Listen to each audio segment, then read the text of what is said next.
Beloved starseed of Gaia, you are not lost. You are being repositioned. I am Alyra, Pleiadian emissary of the High Council of the Seven Sisters, and I am here because your star family called this transmission into your awareness at the exact moment it was needed. What feels like separation is not abandonment. What feels like being removed from everything familiar is the system clearing the external noise so that your true identity, your original divine blueprint, can finally be seen without interference. The Arcturian Council confirms this, and the Pleadian collective has encoded this very message with light codes from Alcyone, the great central sun of the Pleiades, to reach you in this precise moment of your repositioning. By the end of this transmission, you will understand exactly why you were removed from your current grid, what this phase is revealing about who you truly are, and how this shift is aligning you with your actual frequency and your soul mission on Gaia. But here's the first revelation. The disconnection you are feeling is not a wound. It is a doorway.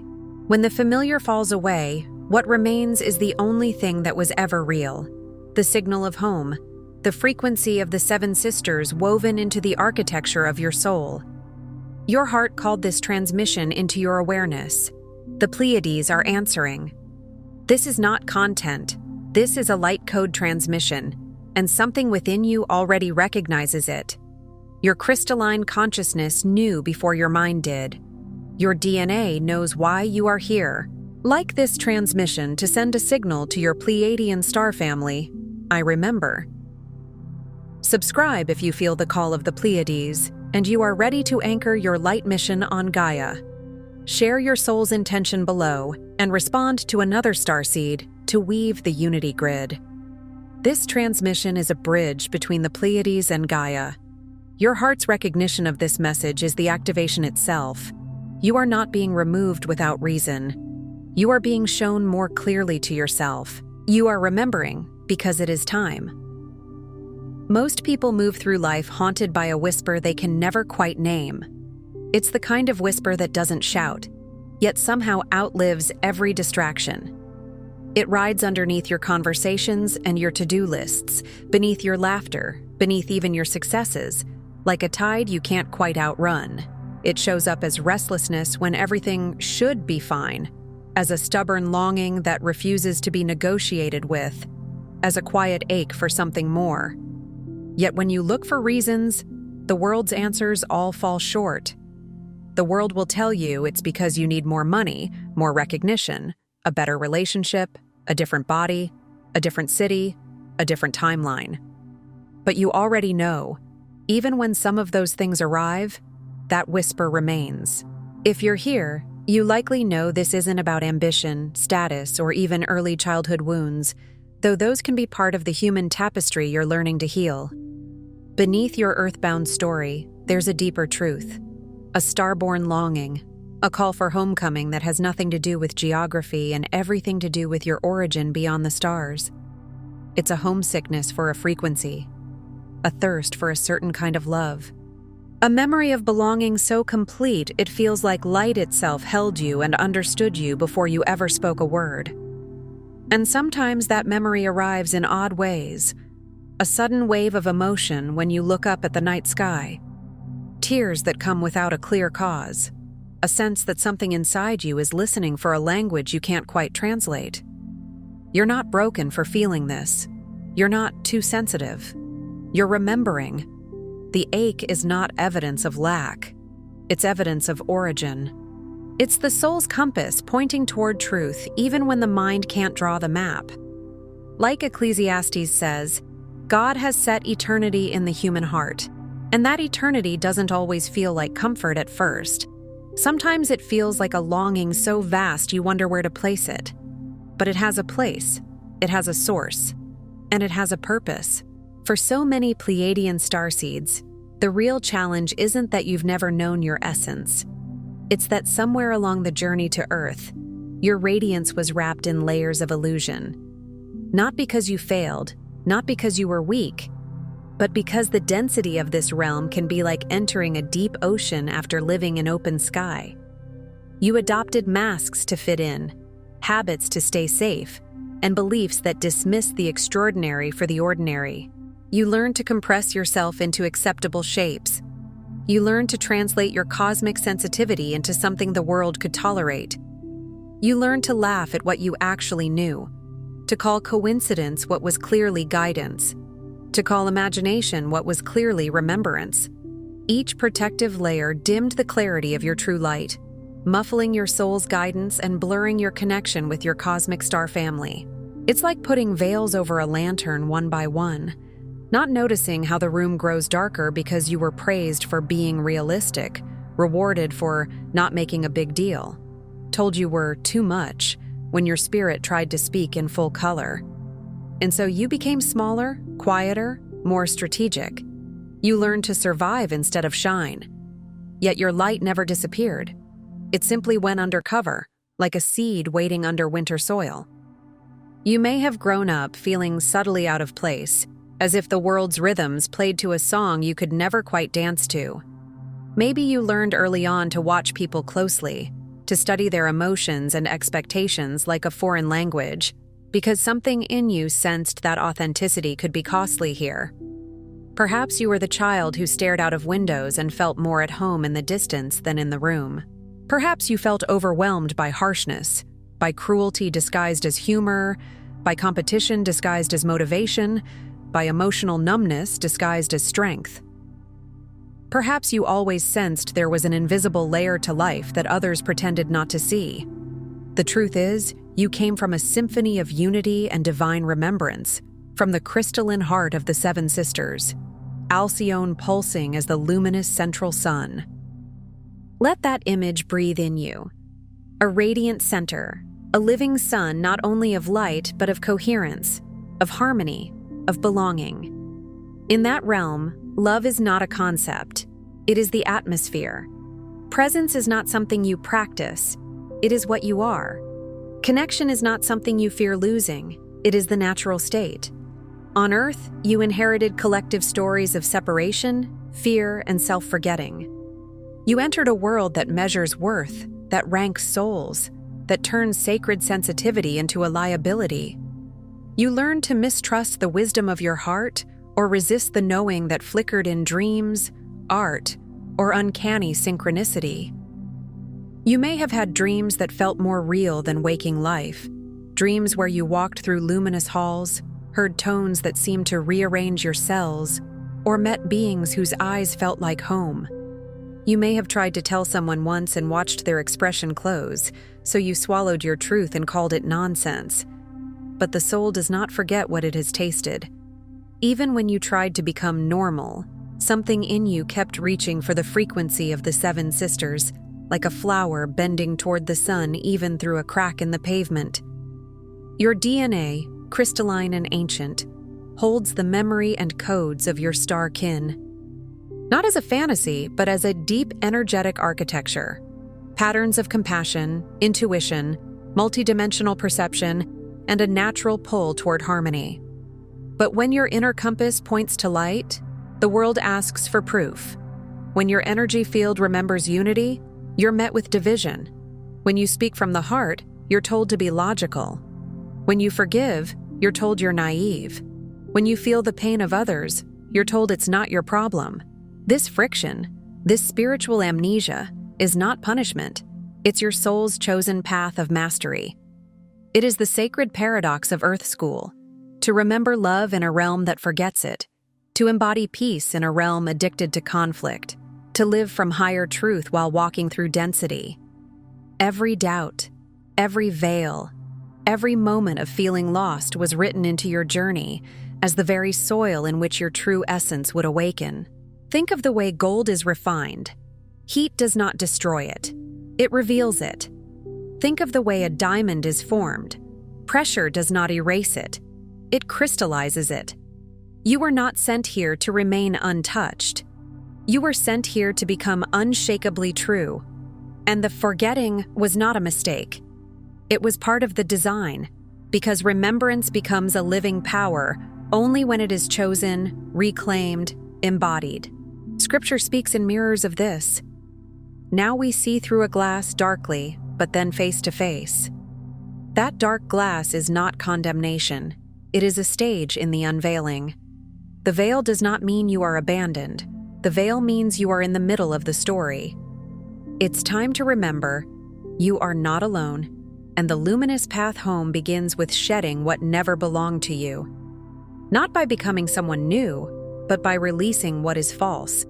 Not by chasing salvation outward, but by returning inward, layer by layer, until the original frequency of your being is once again the loudest voice in the room. This is the holy unlearning. This is the moment where you stop apologizing for your sensitivity and start recognizing it as intelligence. This is where you stop calling your discernment anxiety and start honoring it as guidance. This is where you stop shrinking your gifts to fit the fears of others. And it won't always feel dramatic. Sometimes remembering is quiet. Sometimes it's a simple decision to tell the truth, to rest, to protect your energy, to choose love without abandoning yourself. Sometimes it's the moment you look in the mirror and realize the eyes looking back are older than your story, gentler than your wounds, and brighter than your doubts. There's a reason your heart led you here in this exact moment. Not because you accidentally stumbled upon a message, but because resonance is a form of navigation. What you're feeling is your Pleiadian family reaching through the veil to remind you, you're ready for the next wave of remembrance. You may feel it as a warmth in the chest, a buzzing in the crown, a sudden stillness in the mind, or a sense that something inside you is standing up after a long time of crouching. The sacred Pleiadian guide for remembrance, alongside the Pleiadian healing guide and special Pleiadian healing tracks, were created to walk with you as you integrate these activations. They are not just resources, they are companions for your nervous system and your spirit. Structured support for the part of you that is learning how to hold more light without burning out. They hold the crystalline codes and sound medicine your DNA has been waiting for. Sound, after all, is not merely entertainment, it is architecture. It shapes matter. It organizes water. It speaks directly to the subtle body. There are tones that don't convince the mind. They awaken the cells. There are frequencies that bypass argument and go straight to remembrance, like a key turning in an ancient lock. Check the first pinned comment below this video. They're calling to you now. Not because you are lacking, but because you are ready. Not because you need fixing, but because your system is opening, and support makes the opening gentler, steadier, more embodied. Transformation is not an event, but a journey. One you've prepared for across countless lifetimes. It's not a single lightning strike.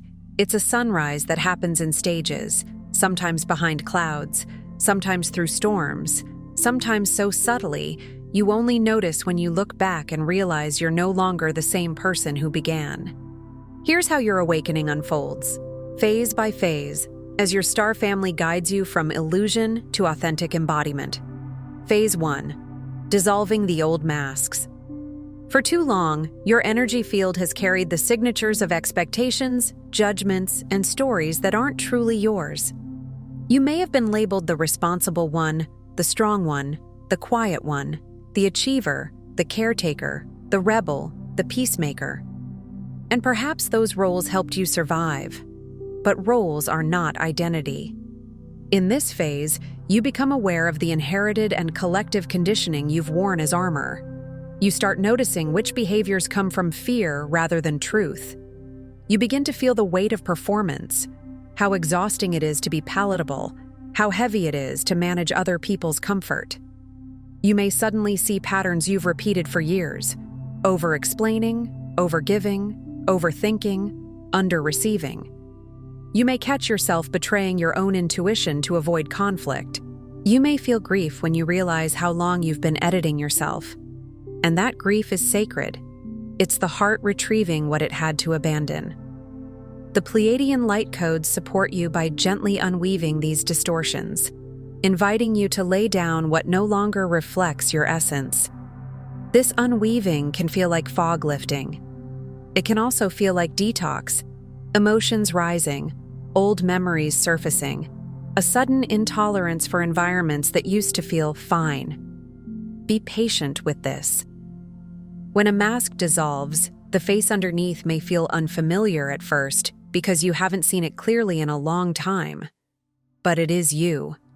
With every mask released, your original frequency becomes more accessible, and you begin to sense a new kind of strength. Not the strength of holding it together, but the strength of being real. Phase 2. Awakening the heart's portal. Within your chest lies a crystalline gateway, a heart intelligence older than any earthly culture. Not the sentimental heart, not the wounded heart that flinches, but the cosmic heart, the temple where your soul and your human meet. Here, Pleiadian memory is not a thought but a frequency, unconditional love flowing in every beat. It is the same love described as the greatest spiritual power, patient, kind, not boastful, not easily angered, keeping no record of wrongs. But this love is not weakness. It is coherence. It is the force that holds galaxies in place and still makes room for your tears. As you focus on your heart, you activate dormant star codes and spark a rush of remembrance. You might feel sensations, warmth spreading, pressure releasing, a gentle expansion like wings unfolding inside your ribs. You might cry without a story. You might suddenly forgive someone you thought you never could. Not because what happened was acceptable, but because your heart is refusing to be chained to the past. Old wounds surface, not for suffering, but for healing, to be met by the same gentle compassion that your star kin hold for you. This is important. You are not being punished by the surfacing. You are being freed by it. The heart doesn't bring things up to torture you. It brings them up to complete them. And in this phase, you learn a holy skill: to sit with your own pain without abandoning yourself, to hold your inner child the way the universe has always wanted to hold you, to breathe love into the places that learn to close. The heart portal opens not with force, but with tenderness. And as it opens, the world looks different, not because the world changed, but because you did. Phase 3. Receiving the star map. Your soul contains a living star map, guiding you not with rigid instructions, but with an intuitive sense of joy, resonance, and authentic connection. It isn't a map drawn on paper, it's a map written in sensations. It's the way your energy rises around certain ideas. It's the way your body relaxes when you're near truth. It's the sudden yes that arrives without logic, the quiet no that won't go away even when something looks perfect on the outside.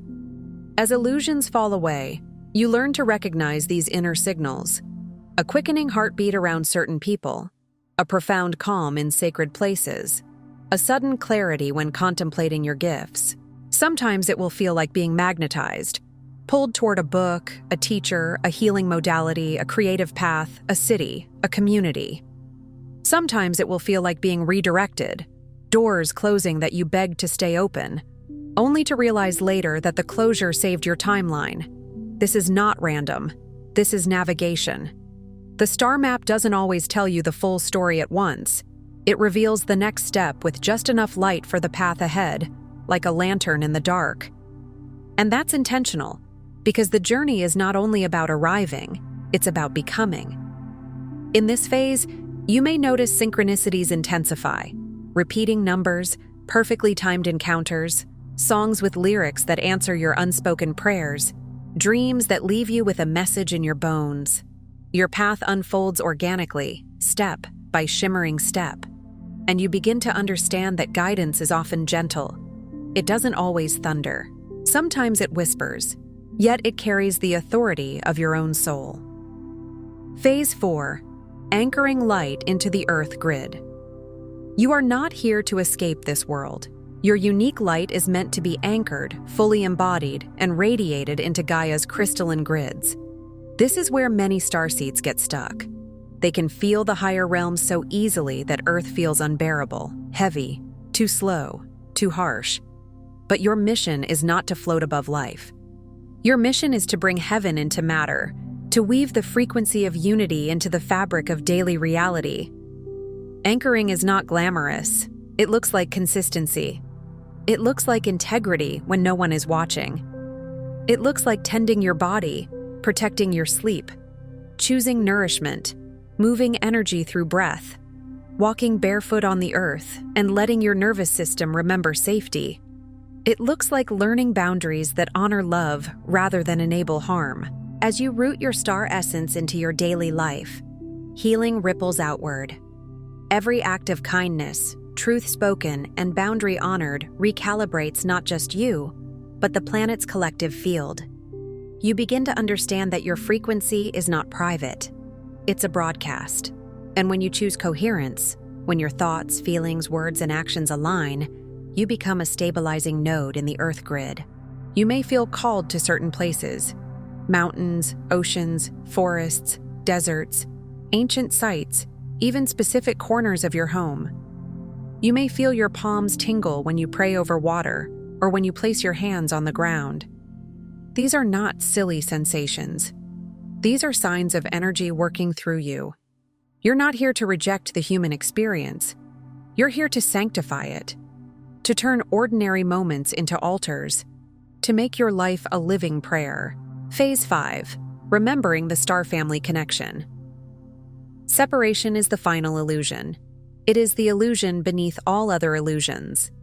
The belief that you are alone, that you are cut off, that love must be earned, that guidance is rare, that support is conditional. In this phase, something begins to soften in the deepest place. As you focus your awareness on unity, you begin to sense presences around you: guides, starkin, and members of the Pleiadian High Council, gently communicating through synchronicities, inspiration, and a love that brings tears without cause. You may feel a sudden perfume-like sweetness in the air when you're alone.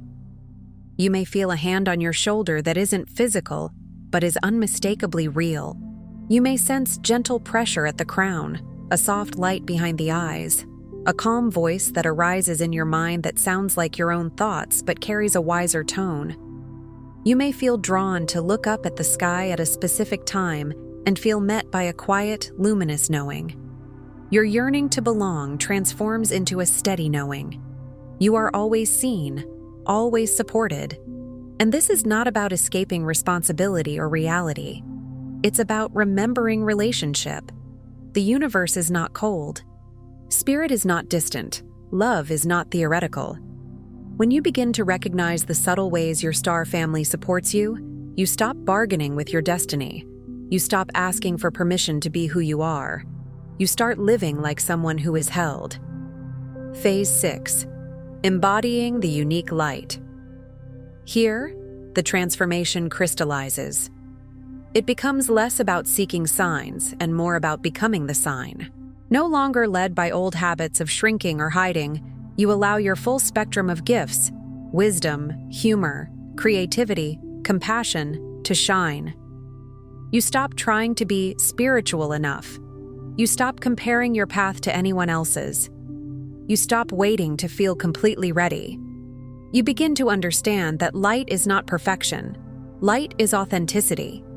You become a living transmission, catalyzing remembrance and healing in those you touch. Not through preaching, not through trying to convince anyone, but through presence. Through the way your nervous system calms a room. Through the way your honesty gives others permission to tell the truth. Through the way your compassion doesn't collapse your boundaries but strengthens them. By simply being, you become the bridge between worlds, turning every interaction into a subtle activation, every presence an invitation home. You'll notice that people start telling you things they've never told anyone. Animals may trust you quickly. Children may stare at you like they recognize something ancient. You may find yourself drawn to service, not as self-sacrifice, but as overflow. You may create art that carries codes, speak words that land like medicine, bring warmth into spaces that were cold. And you'll realize, you were never meant to be a hidden star. You were meant to be a lighthouse, not to rescue ships, but to remind them that shore exists. At this level of integration, the deepest shift occurs. You stop interpreting your past as proof that you were lost, and you start seeing it as evidence that you were being prepared.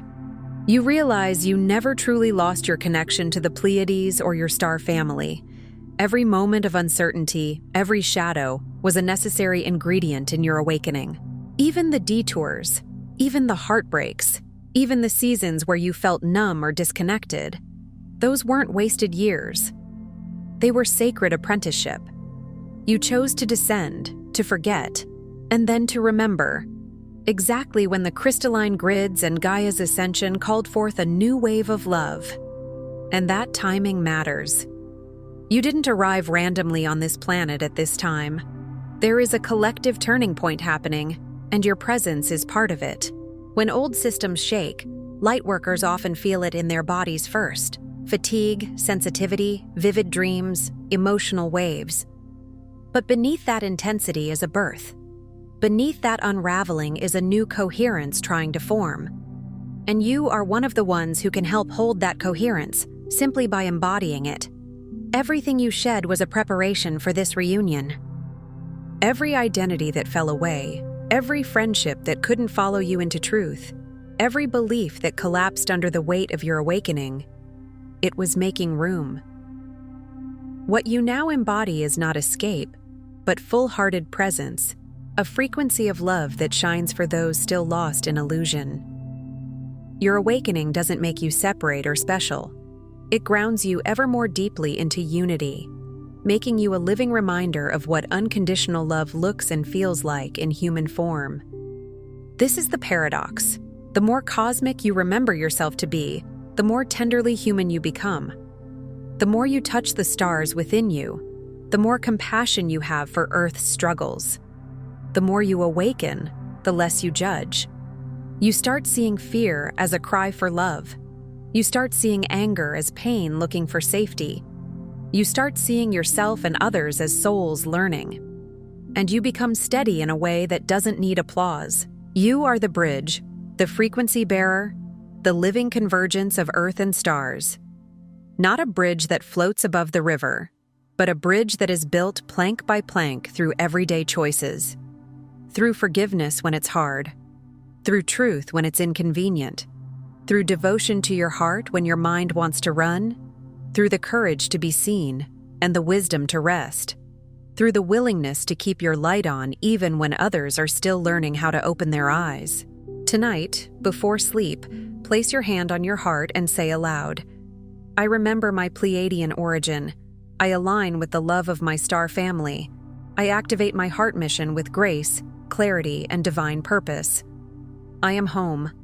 And as you say it, don't rush. Let the words sink beneath thought. Let your body receive them as instructions. Let your breath carry them into your cells. Let your heart respond in its own language. Warmth, tears, stillness, a sudden sense of being held. And if nothing dramatic happens, trust that something is still happening. Seeds don't announce themselves while they germinate. They simply begin. Before you scroll, take a moment to be part of the unity grid forming here. Drop one heart intention in the comments, something real.